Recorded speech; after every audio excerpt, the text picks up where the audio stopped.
Digital పాలనలో ఆంధ్రప్రదేశ్ ఒక కొత్త శకానికి నాంది పలకబోతోంది. ప్రభుత్వ శాఖలోని సంక్లిష్ట విధానాలు సుపరిపాలనకు అవరోధం కాకుండా సులభ పద్ధతుల్లో ప్రజలకు సేవలందించేలా ఈ ప్రగతిని మరింత పటిష్టంగా అమలు చేయాలని ఏపీ ముఖ్యమంత్రి చంద్రబాబు నిర్ణయించారు.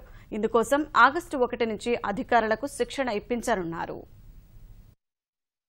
రాష్ట్ర పాలనలో అవరోధాలు తగ్గాలి, వేగం పెరగాలి. ప్రభుత్వంతో పని అంటే జాప్యం జరుగుతుందన్న అభిప్రాయం నుంచి ప్రజలు బయటకు రావాలి. ముఖ్యమంత్రి చంద్రబాబు అభిమతమిది. పాలనను ప్రజలకు మరింత చేరువ చేయడానికి ఈ ప్రగతి కార్యక్రమాన్ని ముఖ్యమంత్రి ఆవిష్కరించారు. ఈ కార్యక్రమాన్ని మరింత సమర్థవంతంగా అమలు చేయడానికి ప్రత్యేక విభాగం ఏర్పాటైంది. ప్రభుత్వ సేవలను మరింత సులభంగా ప్రజలకు అందించడానికి ఏర్పాటు చేసిన డిజిటల్ వేదికే ఈ ప్రగతి. ఇందుకోసం 24 ఐటీ ప్రాజెక్టులను రూపొందిస్తున్నారు. ముందుగా ప్రభుత్వ శాఖలు ఏ సేవలు అందిస్తున్నాయి, వాటిని మరింత సులభంగా అడ్డంకులు లేకుండా మార్పులు చేసి ప్రజలకు వేగంగా ఎలా అందించాలి అన్న అంశాలపై ఈ ప్రాజెక్టులను రూపొందిస్తున్నారు.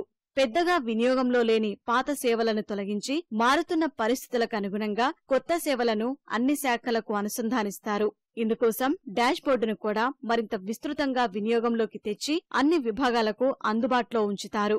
దీనిపై ఈ ప్రగతి విభాగం పర్యవేక్షణ చేస్తూ ఉంటుంది. ఐటీ ఆధారిత పాలనలో నైపుణ్యమున్న అధికారులు ఈ విభాగంలో ఉంటారు. ఈ ప్రగతిలో భాగంగా ప్రతి శాఖ నుంచి 2 నుంచి 5 అధికారులను ఎంపిక చేసి ఈ ప్రగతి ప్రాజెక్టుపై అవగాహన కల్పిస్తారు. ఇండియన్ స్కూల్ ఆఫ్ బిజినెస్ ఆధ్వర్యంలో వీరికి 6 నెలల పాటు విడతల వారీగా శిక్షణ ఇస్తారు. ఆగస్టు 1వ తేదీ నుంచి మొదలయ్యే తొలిదశ శిక్షణ కోసం ఇప్పటికే 120 మందిని ఎంపిక చేశారు.